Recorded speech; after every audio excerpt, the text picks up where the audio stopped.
Hey y'all, I'm Jordan from Videodrome, and I am here today with film historian and programmer Elizabth Purchell. Liz is a singular voice in queer film programming, and we are so pleased and lucky to be showing her 2K scan of Heartbreak Kid for tonight's Plazadrome. Liz, thank you so much for joining us. Thanks for having me. Absolutely. Tell me a bit about how you acquired this 16mm print of the Heartbreak Kid. Sure. I was living in Austin for about 6 years. I wanted to start doing little 16 millimeter screenings around town. Um, the problem with that is that, in order to get these shows going, you have to actually own the prints because there are no libraries in Austin that have like 16 millimeter collections. So I started watching eBay, and one day this print of the Heartbreak Kid just popped up on there for about like $55. Buy it now. It had great color. It was a former TV print, and I knew it was a film that was like notoriously hard to show and hard to see. So I was like, yeah, sure, why not? Grab it. Then last year, I was working at the American Genre Film Archive and they have a 4K film scanner. And my friend Jake Isgar, who handles repertory programming at Alamo, came to me with the idea of scanning this print and creating a DCP so that he could show it at a bunch of different Alamos across the country. And sounded like a great idea, and so I did it. And we were able to get the film into 16 cities, which is kind of incredible because it's, again, like notoriously hard to show.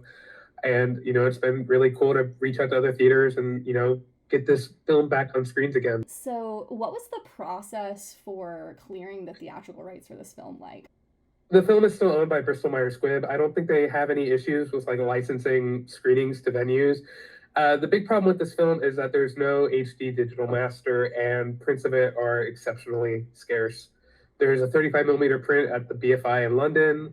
I think the Academy might have a 35 millimeter print, and there's some like 16 millimeter TV prints that are kind of floating around out there.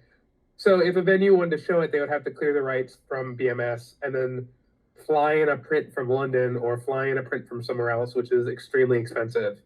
Um, so like with this DCP, now venues can just reach out to Bristol Myers Squibb, clear the rights with not much hassle, and then have the DCP and show it that way. And it's better than just showing a DVD or whatever. This was a TV print originally. Mm-hmm. Were there any quirks to it because of that? Yeah, it's interesting. TV, a lot of the 16 millimeter prints that are kind of floating around for different movies now are former TV prints. And those have like interesting characteristics. Sometimes the movies were edited for content. If there's nudity, that stuff would just be snipped out of the print. But for like bad language, what they would do is take little strips of like foil tape and like tape over the optical soundtrack. When I was preparing to scan the print, I had to go through and manually inspect the entire thing.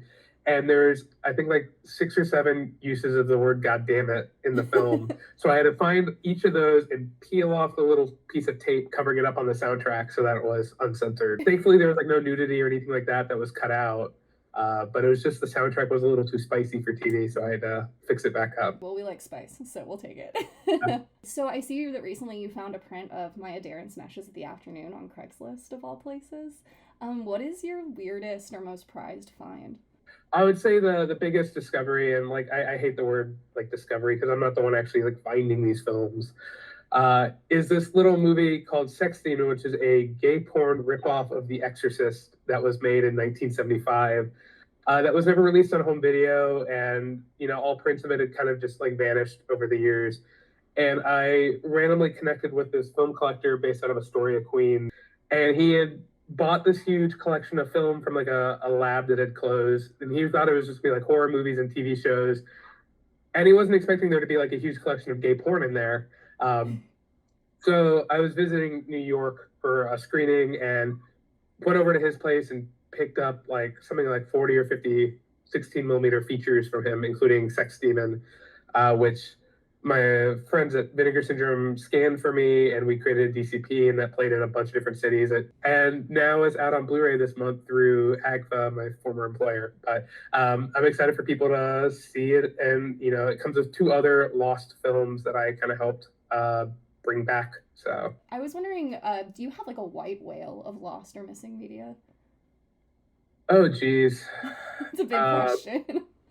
I guess I'm lucky in that like a lot of things that like I'd wanted to see for a long time, like sex demon, have turned up.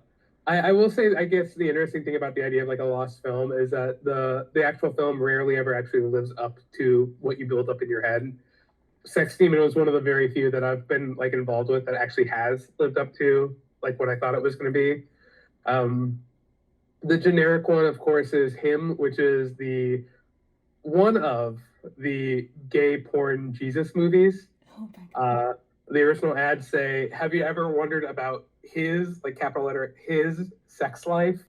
That film has been lost for many, many decades, and who knows if there are still any prints of it in existence. But that's a go-to one. I wanted to ask if you have any upcoming projects that you'd like to share or plug with our audience. I am doing a lot of film programming in New York, where I live now, and I still do some in Austin.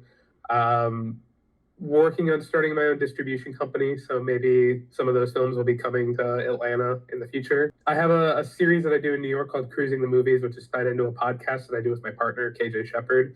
And that's kind of looking at like the history of queer cinema on the fringes, not Call Me By Your Name, not Longtime Companion, stuff a little deeper than that.